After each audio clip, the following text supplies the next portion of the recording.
మన తెలంగాణలో మొట్టమొదటి ఫ్యాక్టరీ అవుట్లెట్ మన ముకుంద జ్యువెలర్స్ లో లైట్ వెయిట్ ఆభరణాలు కలెక్షన్స్ ఎన్నెన్నో అన్ని జ్యువెలరీస్ పై VA కేవలం 2 to 12% మాత్రమే. విచ్చేయండి ముకుంద జ్యువెలర్స్.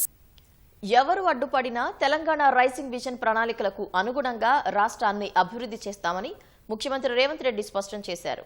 అసెంబ్లీలో గవర్నర్ శివప్రతాప్ శుక్లా ప్రసంగానికి ధన్యవాద తీర్మానంపై మాట్లాడిన రేవంత్, రాజులు రాజ్యాలు పోయినా కొందరిలో రాచరిక పోకడలు పోవట్లేదని ధ్వజమెత్తారు. ప్రతిపక్ష నేత కేసీఆర్ ఇప్పటికైనా అసెంబ్లీకి రావాలని హితవు పలికారు. మూసీ ఆక్రమణలపై గతంలో వారు మాట్లాడిన పద్ధతిని అనుసరిస్తున్నట్లు తెలిపారు. 2047 నాటికి $3 ట్రిలియన్ ఆర్థిక వ్యవస్థగా తెలంగాణను తీర్చిదిద్దేందుకు కృషి చేస్తున్నామని స్పష్టం చేశారు. తెలంగాణ రైజింగ్ విజన్ డాక్యుమెంట్ రాష్ట్ర అభివృద్ధి ప్రణాళికలపై శాసనసభలో సీఎం రేవంత్ రెడ్డి సుదీర్ఘంగా మాట్లాడారు. గవర్నర్ శివప్రతాప్ శుక్లా ప్రసంగాన్ని ప్రత్యేకంగా అభినందించిన సీఎం, అది కేవలం అక్షరాల రూపంలోని ఆలోచనలు మాత్రమే కాదని పేర్కొన్నారు. తెలంగాణ అభివృద్ధికి మార్గదర్శి అని కొనియాడారు. 2047 నాటికి $3 ట్రిలియన్ ఆర్థిక వ్యవస్థగా తెలంగాణను తీర్చిదిద్దేందుకు అవసరమైన ప్రణాళికగా చెప్పారు. విపక్షాలు కలసి రాకపోయినా ప్రగతి ప్రణాళికలతో ముందుకెడుతున్నట్లు రేవంత్ తేల్చి చెప్పారు.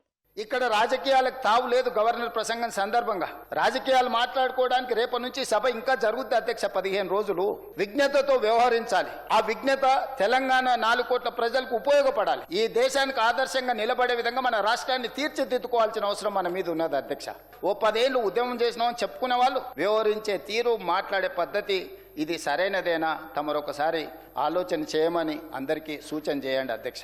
భవిష్యత్ ప్రణాళికలకు మనం ప్రణాళికలు సిద్ధం చేసుకోకపోతే ఈ జాతి, ఈ దేశం మనల్ని క్షమిస్తుందా? ఒకసారి ఆలోచన చేయమని చెప్పి ప్రతిపక్ష పార్టీకి నేను సూచన చేస్తున్నా అధ్యక్ష.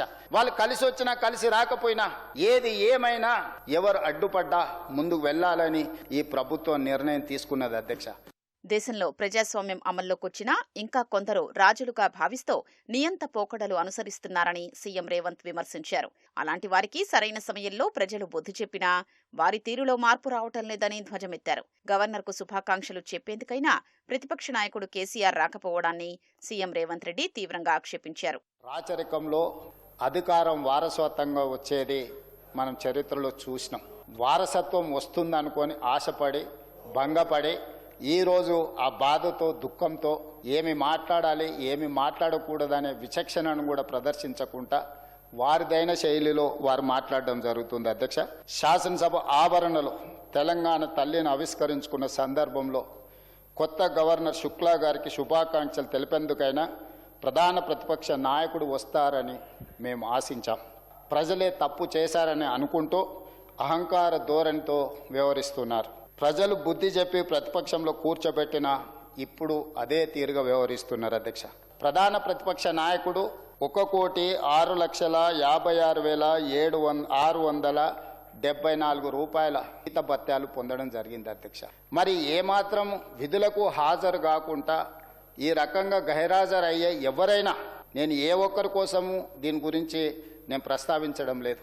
దీనికి ఎక్కడో ఒక దగ్గర చర్చ జరిగి దీని మీద ఒక నిర్ణయం తీసుకుంటే బాగుంటుందన్న సూచన.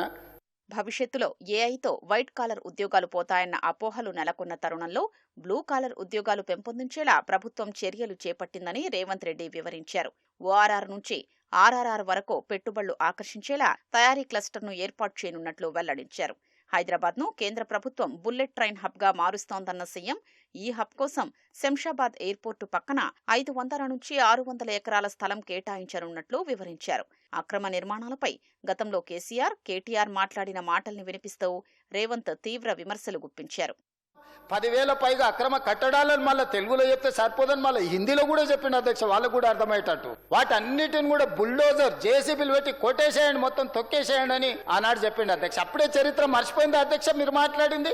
ఈనాడు కనీసము మేము ఈ ఆక్రమణలో ఉన్న వాళ్ళను గుర్తించి మేము ఇతర ప్రాంతాలకు తరలిస్తాము, మీకు ఇండ్లు ఇస్తాము, మీకు నష్టపరిహారం ఇస్తాము, ఈ ప్రాజెక్టు మంచిగా కట్టుకుందాము, బాగుపడదాము, మంచిగా బతుకుదాము, మీ పిల్లలకు మంచి పాఠశాలలు ఇస్తాము, మీకు వైద్యం అందిస్తాము, ఆడపిల్లలకు ఉపాధి కల్పిస్తాము. మరి మూసీ నదిని మనం ప్రక్షాళన చేసుకొని మనం పునరుద్ధరణ చేసుకుంటే ఎవరికి సమస్య వచ్చింది అధ్యక్ష?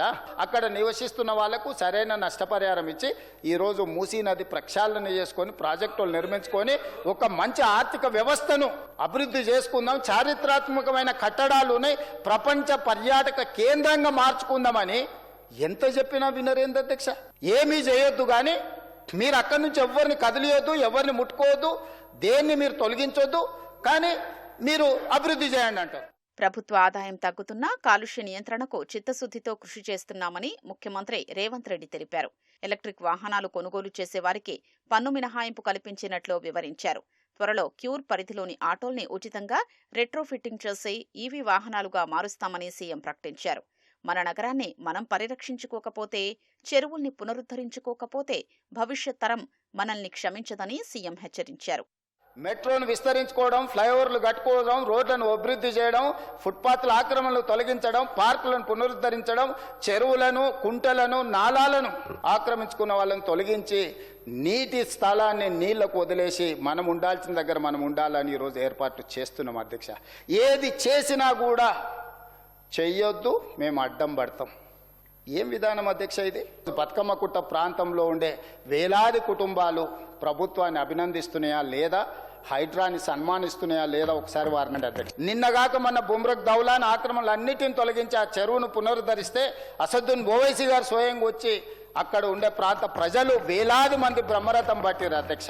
ఆనాడు ఆక్రమించుకొని కమిషన్ల కక్కుతిబడి ఇరిగేషన్ మంత్రిగా ఉన్నోళ్ళు ఆనాడు ఎన్ఓసీలు ఇస్తే ఈరోజు ఆ చెరువులన్నీ కూడా ఆక్రమణకు గురైతే ఆక్రమణలు తొలగించి పునరుద్ధరించి ఈ నగరాన్ని ఒక లేక్ సిటీగా, రాక్ సిటీగా తీర్చిదిద్ది ఒక ప్రకృతి సుందరీకరణతో కూడుకున్న నగరాన్ని తీర్చిదిద్దాలని ఈరోజు నాలాల అడ్డు తొలగిస్తున్నాం అధ్యక్ష. దాని మీద కూడా ఆగ్రహం వ్యక్తం చేస్తే ఇంకా నేను ఏం చెప్పాలి అధ్యక్ష? తెలంగాణ రైజింగ్ 2047 విజన్ డాక్యుమెంట్ను అమలు చేసేందుకు ఎవరు అడ్డుపడ్డా వెనక్కి తగ్గబోమని స్పష్టం చేసిన సీఎం ఇది నవశకానికి నాంది అని ప్రకటించారు.